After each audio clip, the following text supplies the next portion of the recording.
Buenos días, aspirantes a la licenciatura de odontología.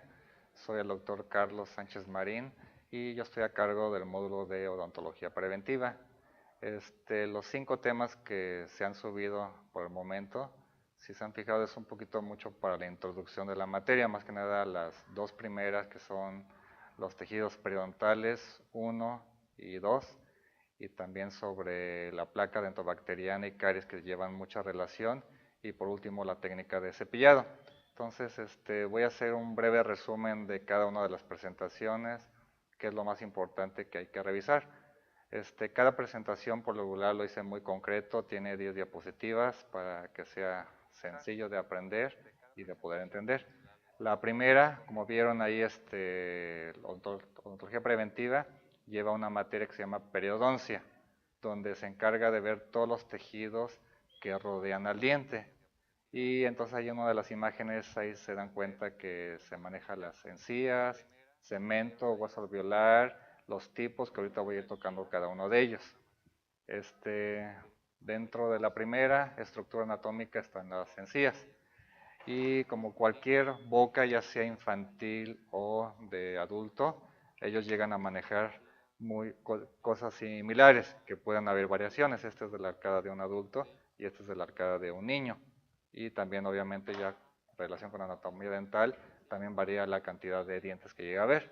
Una encía normal maneja cierto color, que ahí viene ahí de color rosa pálido, maneja una forma, que son unas papilas, que esas papilas significa que son unos triángulos que van entre cada diente, y los dientes tienen que tener un punto de contacto, que se refiere a que estén juntos.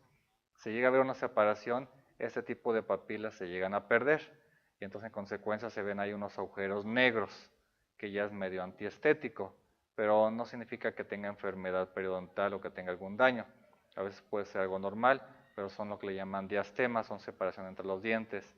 Luego también la encía maneja una textura, principalmente lo que le llaman la encía que está más abajo de donde está la parte cervical de los dientes, que maneja un puntilleo como cáscara de naranja. Si alguna vez han agarrado una cáscara de naranja, maneja así como que no está totalmente lisa, se ven unos pequeños cráteres, y eso es la sensación de puntilleo.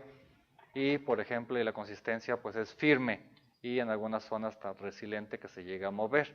Una prótesis total que llegan a hacer algún laboratorio, si se dan cuenta, tiene que manejar la encía. Entonces se le da una similitud a lo que ya les expliqué, que lleve las características tanto de color, y a veces el puntilleo, algunos laboratorios también le dan el puntilleo con un cepillo dental. Entonces hay que darlo lo más natural posible a lo que viene siendo la boca. Y ahí manejamos varios tipos de encía. Una que es marginal, que es la que está cerca del margen gingival de los dientes, por eso se llama marginal.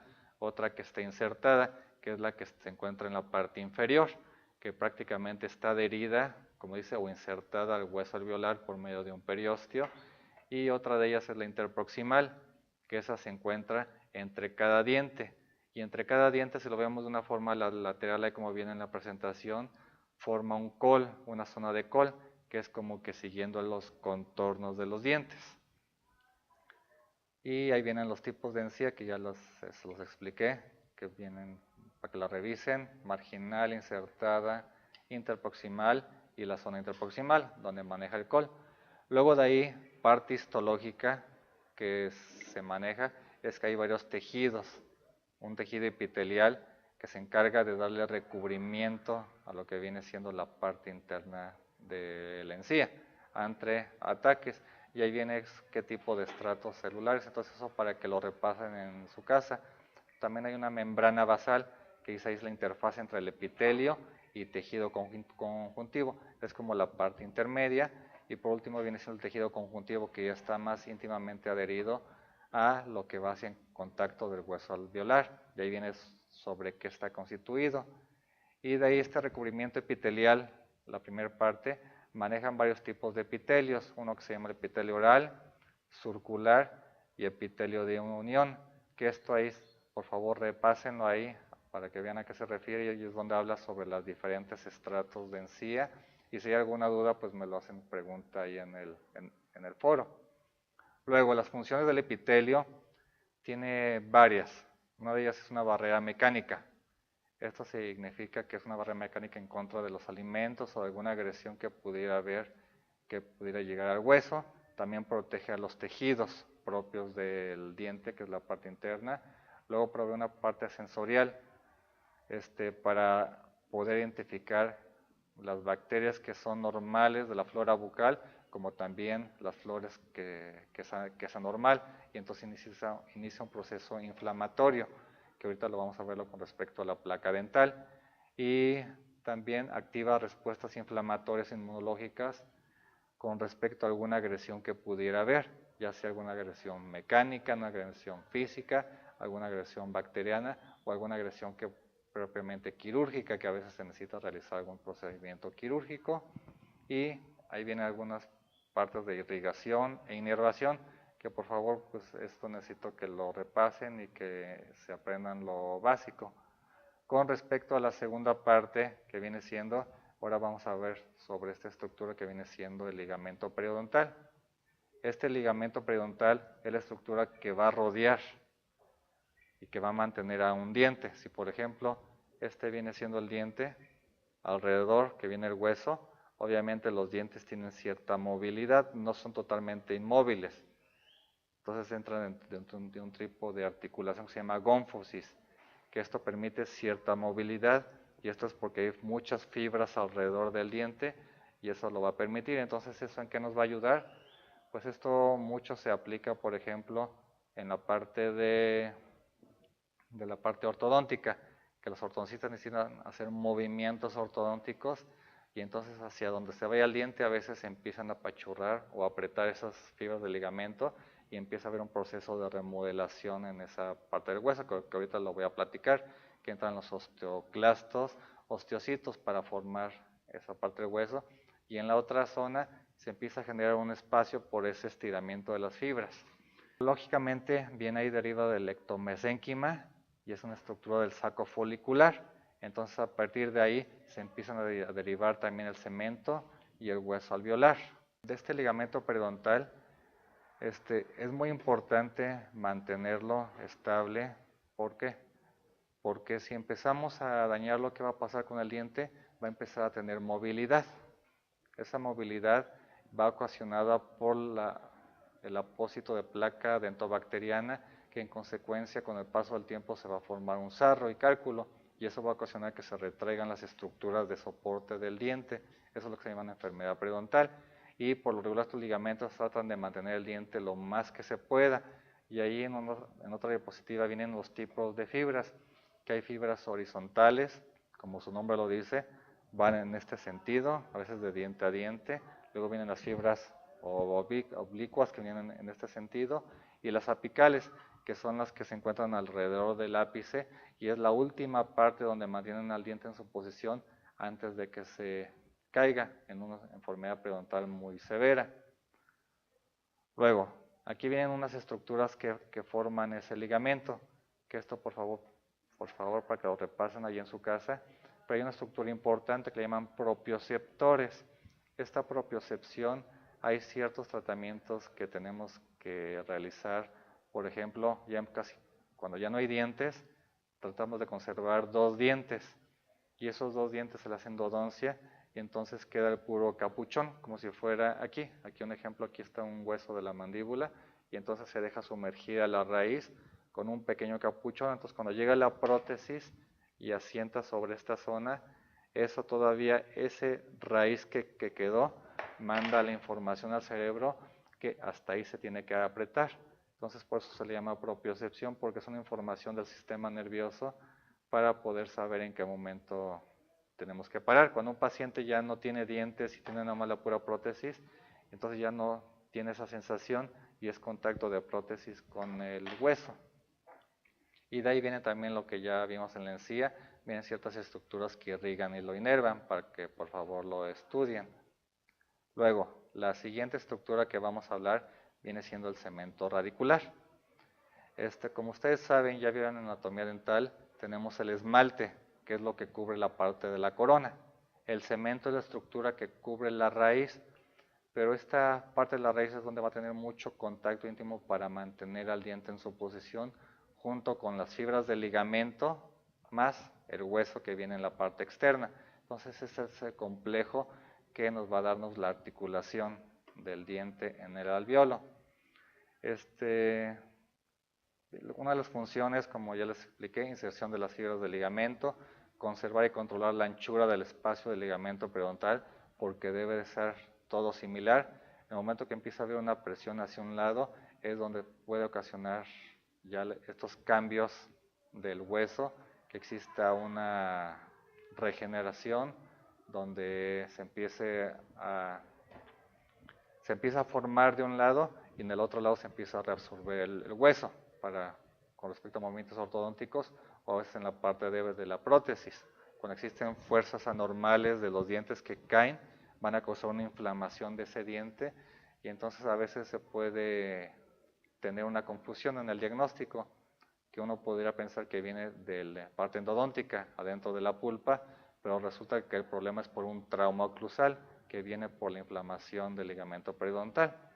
Y también el cemento nos ayuda en la reparación de esa superficie radicular en contra de ataques ya sea por caries o placa dentobacteriana. La siguiente estructura que vamos a ver es el hueso alveolar, que esto es lo que estamos viendo aquí con esta mandíbula, que es donde lo utilizan mucho para hacer prácticas de colocar implantes. Vienen dos tipos, una de ellas que es el cribiforme o el alveolar propio, que es la parte interna del alveolo, y la otra es que llaman de soporte, que viene siendo cortical y esponjoso.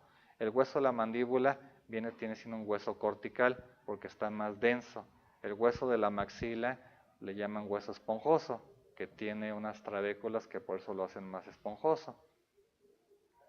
Y de ahí, bueno, ahí pueden ver un poquito más a detalle sobre a qué se refiere, cómo se puede identificar estos tipos de hueso.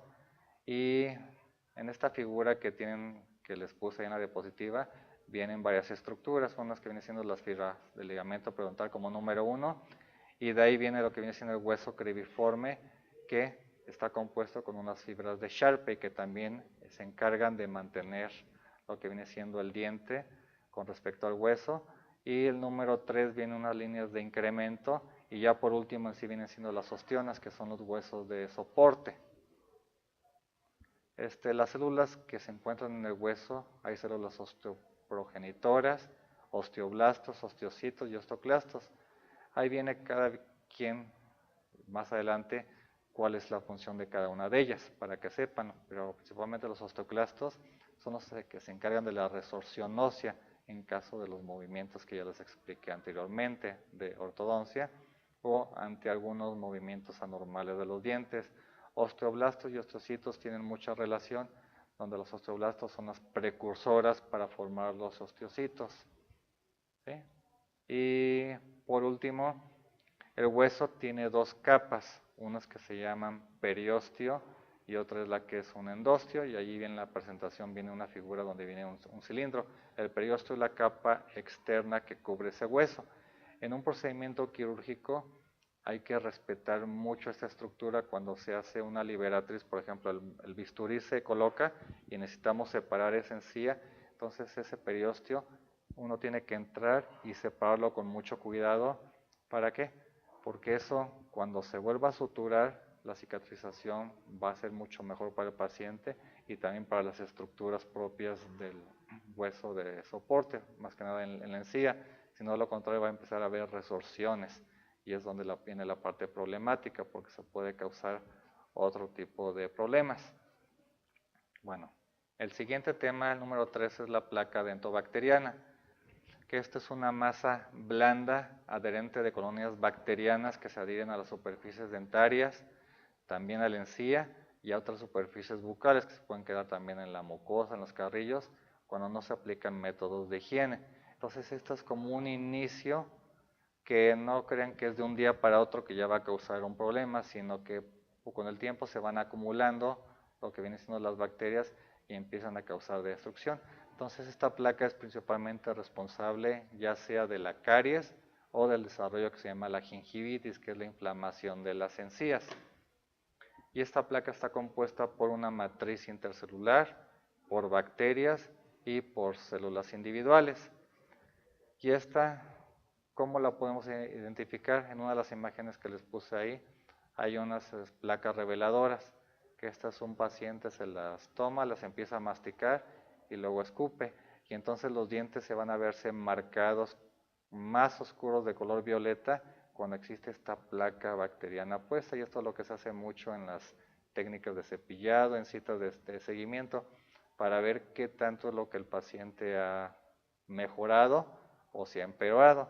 Si vemos que un paciente pues no presta mucha atención, entonces hay que tener mucho cuidado, porque entonces lo que le pongamos también no va a funcionar, y alguna prótesis que se ponga, alguna puente fijo, todo eso va a fracasar a largo plazo. ¿Por qué? Porque las bacterias van a entrar agresivamente y van a empezar a destruir tanto el esmalte, tanto el cemento, y va a causar una destrucción del hueso. ¿Cuál es la principal fuente de energía de esta placa? Pues obviamente son los alimentos con alto contenido de hidrato de carbono. Entonces también la dieta interviene, que hay que tener modificaciones, y es lo que también uno se le tiene que dar instrucciones al paciente y hacerle preguntas de cuál es su tipo de alimentación para modificarla. Y si de plano el paciente no quiere modificarla, pues va a tener que controlarla ahorita con la última presentación, que son las técnicas de cepillado y de higiene, que involucra hilo dental y enjuagues. La ubicación, por ejemplo, ahí viene en la presentación, si se encuentra en la parte de la corona, qué tipo de bacteria se encuentra presente. En el surco gingival significa que el surco es donde está entre el diente y la encía, se forma como una hendidura, si se han visto, y ahí es donde pueden penetrar ahí esas bacterias, o la placa se puede meter más profundamente. Y entonces para que por favor lo revisen, y de ahí va a depender si se encuentra apenas en la base o si ya se encuentra con un espesor esa placa, también va a variar el tipo de bacterias presentes.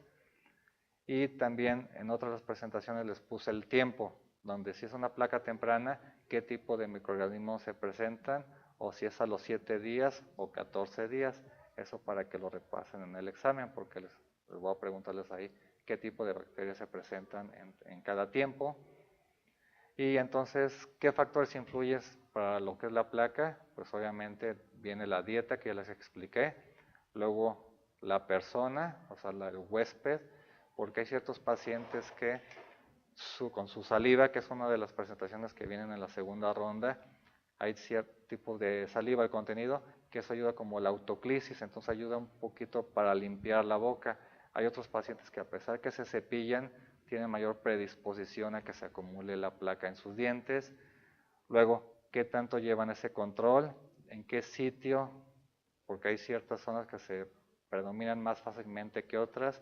Una superficie lisa toma más tiempo que una superficie que tiene una superficie cóncava, en ese sentido, donde se queda la placa, o en la zona de que ya les expliqué, de cervical, cerca de la encía, también es una zona donde es mucho, o también alguna enfermedad sistémica del paciente. ¿Qué significa esto? Pues qué enfermedades tiene, como diabetes, o algún tipo de artritis, o alguna otra hipertensión, que a lo mejor el paciente ya, por tener esas enfermedades, pues no toma mayor precaución a sus cuidados. El siguiente tema viene siendo la caries dental. La caries, este es un problema universal que existe en todo el mundo, y es un problema que se está tratando de controlar mucho para la odontología preventiva. Tratar de minimizar esto, ellos lo llaman odontología mínimamente invasiva. ¿En qué consiste? En tratar de no tocar al diente y mantenerlo con diferentes técnicas. Entonces la caries se involucra destrucción de tejidos, que comienza primero en el esmalte y comienza a entrar a la segunda capa del diente, que es la dentina, hasta llegar a la cámara pulpar. Igualmente ocurre en la parte radicular, que comienza, a lo mejor puede haber tantito esmalte en esa parte de la raíz, luego llega el cemento radicular, llega a la dentina y luego se acerca a la cámara pulpar. Y todo esto se debe igual por los alimentos que estamos comiendo, pero mucho en alimentos ricos en azúcares, donde también con presencia de bacterias se empieza a destruir, y eso es un proceso que lleva varias semanas o meses. Y esto va a depender del tipo de alimento que comamos, el tipo de higiene, va igual como la placa dentobacteriana, y uno de los microorganismos más frecuentes que se pueden ver es el Streptococcus mutans. Y de ahí también se han encontrado muchos tipos que ahí lo van a ver en su presentación, y ahí ya se los puse los más típicos. Esos son los que pudiera preguntar en el examen. Luego, ¿qué tipos de caries hay? Pues está la caries coronal, que abarca la corona, o la caries radicular, que vendría siendo la parte de la raíz, y esto ya va en conjunto con una enfermedad periodontal, y aquí ya, por ejemplo, el pronóstico ya a veces llega a ser entre reservado y malo, porque ya para restaurarlo, ese diente ya va a ser muy problemático. Ya lo mejor es mejor indicar extracciones y hacer un tipo de prótesis total que les enseñé, o hacer algún tipo de prótesis removible. Hay varios tipos de caries que se llaman ahí, que hay varias caries primarias, caries secundarias, también le llaman caries recurrente. ¿A qué significa eso? Que alrededor de algunas restauraciones que se van a poner en boca, ya viene en la imagen, se crean de pequeños espacios donde la caries penetra. Mucho más se observa más en las resinas materiales actuales. ¿Por qué? Porque no se está haciendo la adecuada adhesión y no se están utilizando los materiales adecuados y las técnicas. Entonces, lo que una resina, su tiempo de vida puede ser de 6 a 10 años, lo estamos acortando a lo mejor a 1 a 2 años por esas técnicas, y aparte la alimentación, que las bacterias penetran fácilmente por esos espacios. Y ahí en la presentación vienen ahí algunas imágenes. Y por último, hay ciertos pacientes que tienen mayor predisposición a tener caries, son los que tienen xerostomía.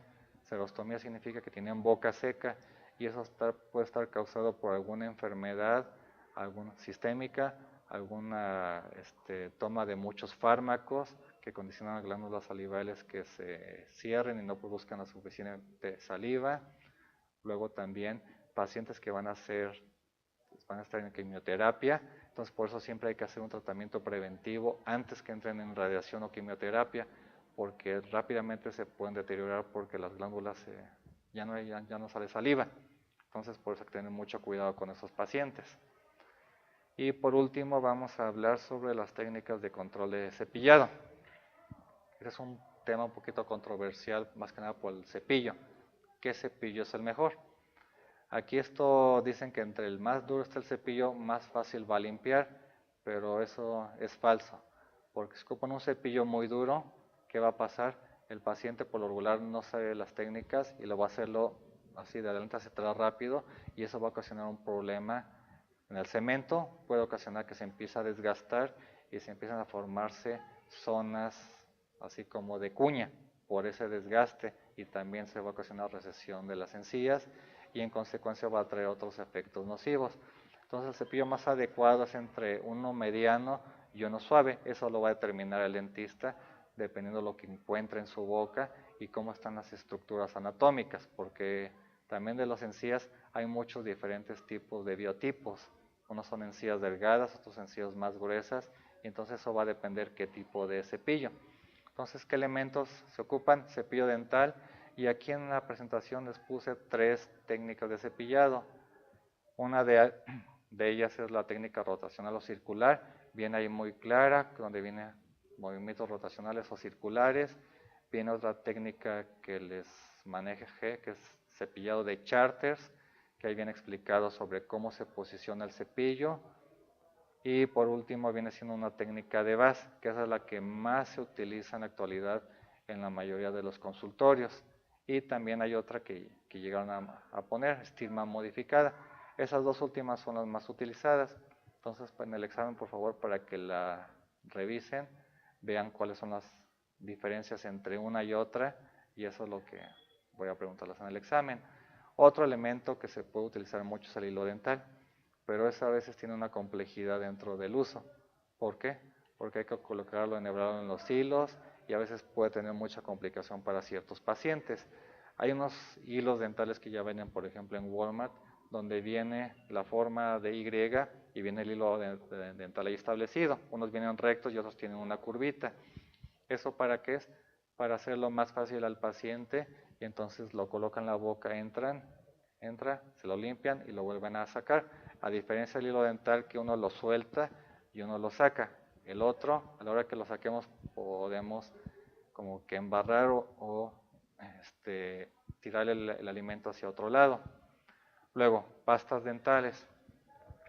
Hay muchas pastas dentales que no voy a cubrir mucho, más que nada me interesa más lo de la técnica de cepillado, pero pastas dentales, algunos que tienen fluoruros, otros que nada más son para el aliento. Prácticamente lo que ayuda es la cepillado. La pasta dental sirve más que nada para dar un mejor aliento o también para reforzar al diente con ciertos fluoruros. Y por último tenemos enjuagues de clorexidina, que esos son más indicados para pacientes que tienen esta enfermedad periodontal por la presencia de cálculo, sarro o retracción de las encías, que esos ayudan a que cicatricen al diente. Y eso es prácticamente lo que tenemos todo en esta primera ronda de odontología preventiva. Entonces, cualquier duda, nada más han habido ahorita 4 preguntas en mi módulo. Si hay alguna cosa más de esto, pregunten. Ya en la segunda ronda vamos a hablar un poquito más sobre la saliva, sobre qué elementos podemos utilizar preventivos para restaurar a los dientes, sobre la limpieza dental que se hace en el consultorio. Bueno, que tengan muy buena tarde y pues aquí estamos. Saludos.